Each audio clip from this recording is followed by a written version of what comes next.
What's good, y'all? Michael here today with another video. Listen, I want to say shout out to every single Bears fan keeping it up with me, trying to keep it positive with me. So shout out to every Bears fan that has been positive to me, and shout out to every Vikings fan that, wished the best out of the Bears. That was an embarrassing loss, but it's time to forget about it. Okay?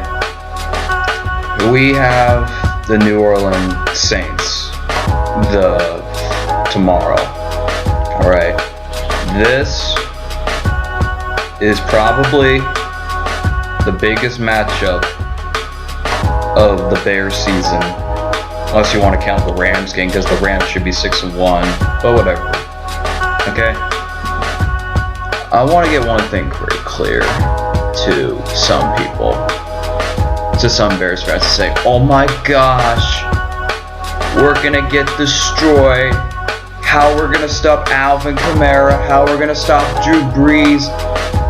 How are we going to stop whoever they're starting?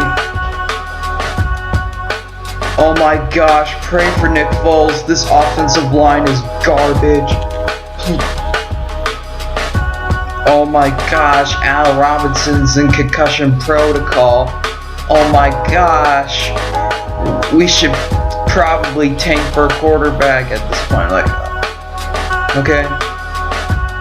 I did a firing range video on the Bears fans that I'm possibly considering not dropping, because I'm trying to be real patient with these fans that just want to give it up and saying we're going to just lose out the rest of the games. We'll be lucky to win 8. Alright. Listen. It doesn't matter how you think, because we're still 5-2 no matter how we got there. Everybody could say it was luck. Everybody say it was because of this, because of that. We are 5-2 no matter how we got there. Alright, folks. The Saints aren't good of a team as you think. Well, I know what you're thinking. Michael, how the hell are the Saints a beatable team? I know you're thinking that to yourself. I'm probably having 5 dislikes right now on this video by Packers fans, Saints fans, maybe Bears fans that want to disagree with me. You're openly to disagree with me, but hear me out. Alright? So, if I'm looking at the Saints right now, their offense is okay, but the quarterback, Drew Brees, the only reason he's good is because he's throwing checkdowns to Alvin Kamara. Because Slant Boy, Michael Thomas, and Slant Boy is out for the game. It's already been confirmed by the Saints. He's out Sunday. And Emmanuel Sanders is out because of coronavirus reasons. So pretty much, that will be a huge break for our defense, I don't know who they might do. Taysom Hill, they might not. I don't know how they're gonna do it, but I just think this defense will be given a huge break because they don't have Michael Thomas or Emmanuel Sanders to worry about. Now, the tight end spot, I'm a little bit worried because Jared Cook is still a very good, solid tight end. He put up the numbers in Green. I didn't feel like he was probably Green Bay's best tight end. And 4 tight ends have been on the Packers since, and they haven't been prominently productive. So, my whole thing is this. If we can contain Drew Brees and make him throw an interception or make him be inconsistent, because Drew Brees has shown he can be inconsistent sometimes. Over the past couple games I've seen Drew Brees, he hasn't been looking like a really good quarterback. And I know what you're thinking. Drew Brees has 11 touchdowns. He also has 3 interceptions. How is he a mediocre quarterback? I'm not saying he's mediocre. I'm not looking at him and saying he's trash. Drew Brees, even though he may not look like the Drew Brees we once saw, he's still a good game manager, and he keeps his team in some sort of way into winning. So even if the Bears do hold Drew Brees down, he's always going to find a way to get back up. Alright, the last blowout game Drew Brees has, embarrassing loss Drew Brees has had this season, it was the Saints, not the Saints, it was the Raiders game, okay? That actually surprised a lot of people. I didn't expect the Raiders to win. No, not Oakland. The Raiders have been a surprising team lately. Alright, but that's not about it. It doesn't matter how you think about it. The Saints are not very beatable as you think. Okay, I know what many people are going to say in this comment section. You're delusional. You're delusional. You don't know what you're talking about. We're going to get demolished. We're going to lose to the Titans the following week. We're going to win against the Vikings. We're going to lose. We're going to get swept by the Packers. We're going to win against Detroit. We're going to lose to the Texans because Deshaun Watson will prove that he should have been taken. And we're going to go 8 games. Okay, you know, I'm very patient with my fan base, except for one Bears fan that's apparently named Bears Chat. Alright. It doesn't matter how you think, okay? And I'll tell you how the Bears could win. Alright. Defense, I already said that they need to make Drew Brees be inconsistent. Now the offense. Okay. Let me start off with the bat. Allen Robinson's out. Well, he's probably going to be out with a concussion, most likely. I highly doubt he plays. And if he does, people, he's probably going to be trash. Alright. Okay, because in order for you to clear concussion protocol, you have to be mentally thinking or mentally stable, because you need, like, when you get a concussion, your brain goes into some sort of place that it can never come back. So Allen Robinson will probably be out, and I think Darnell Mooney will be the #1 wide receiver. I know a lot of people are saying, oh, Darnell Mooney's name hasn't been mentioned a lot, and I have a feeling his name is going to be mentioned a lot tomorrow. He's going to be the player of the game, win or lose. Now, I think Anthony Miller has my trust again to be a #2 receiver. Please don't fuck this up again. As the #3 option, I wanted to go to Jamal Williams. Alright. If Ted Ginn is returning punts this week, we should fire Matt Nagy, okay? Ted Ginn should not be returning punts, okay? Because you want to know what he does, people? He lets them bounce, and he puts our offense in terrible positions. Like in the Rams game, instead of just calling fair catch at the 10, he just lets it bounce and they pin it inside the 1. So instead of calling fair catch and putting us inside our own 10-yard line, he puts us way in our 1-yard line, where our opponent needs a penalty or a safety. A penalty or a sack to be a safety. Alright, so Ted Ginn should probably not start this game, okay? If I was Matt Nagy, I have Anthony Miller returning punts, or activate somebody named Harris that we sign over right now, because considering the fact that remember that trick 99 punt return touchdown he had against the Denver Broncos 2 years ago? Yeah, we signed him, but even if he isn't activated tomorrow, we're gonna have, I would say Anthony Miller or Darnell Mooney. Alright. Now, let me get to the bigger problem on this offense. Alright.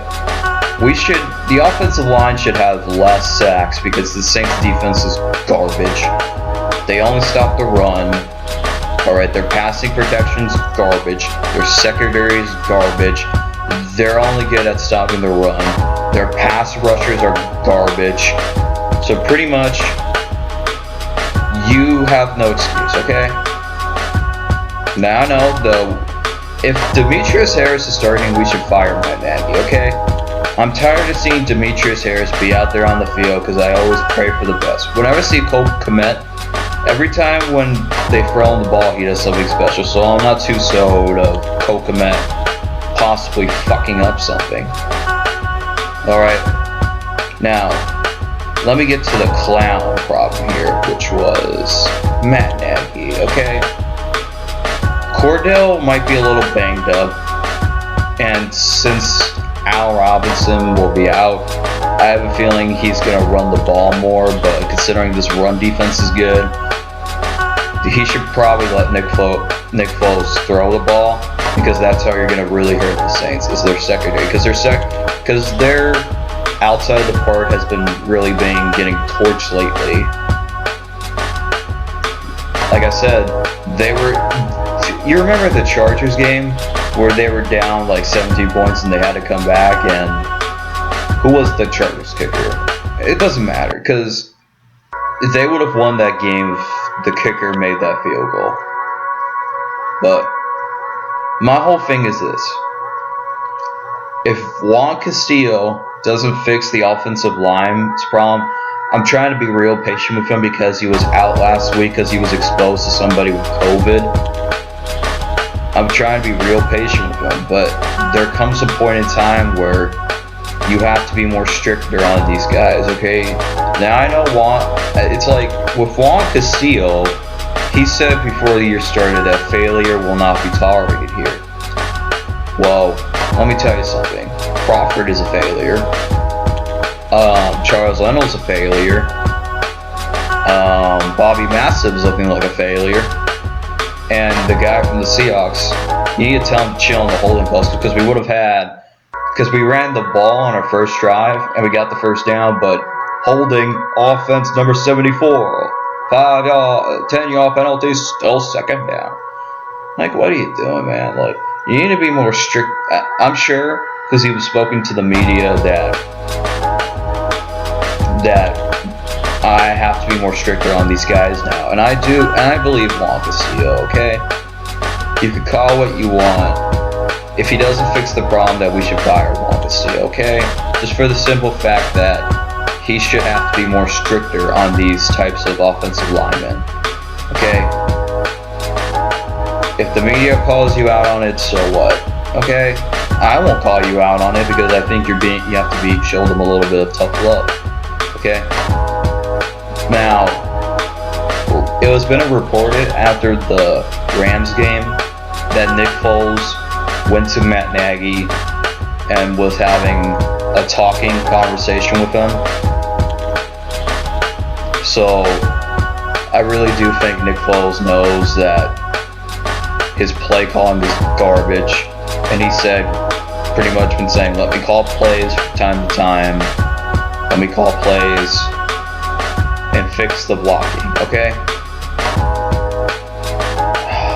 I know everybody wants to give up on the season, and we should tank for Justin Fields. So, Justin Fields is going to make this offensive line look better? Will Justin Fields make Matt Nagy's play calling look legitimate? Like, I want to know. Just for the simple fact that I need to know. Okay, you act like you're used to good quarterback play. Our last average quarterback was Jay Cutler. Other than a playoff win versus Seattle at home, Jay Cutler has done nothing special for this Bears team, alright? Now I know. Are you thinking, let's hope for next year. We need to take a quarterback. We need to fire Matt Nagy. We need to fire Ryan Pace.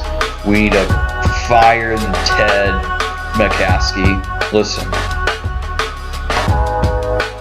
We're 5-2 no matter how we got there.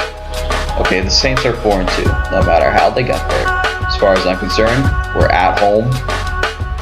You know, Drew Brees looks a little bit off this season. We should be able to bounce back. We could lose next Sunday's game, considering the fact that we play a very tough opponent, the Tennessee. I know everybody wants to give up on the season.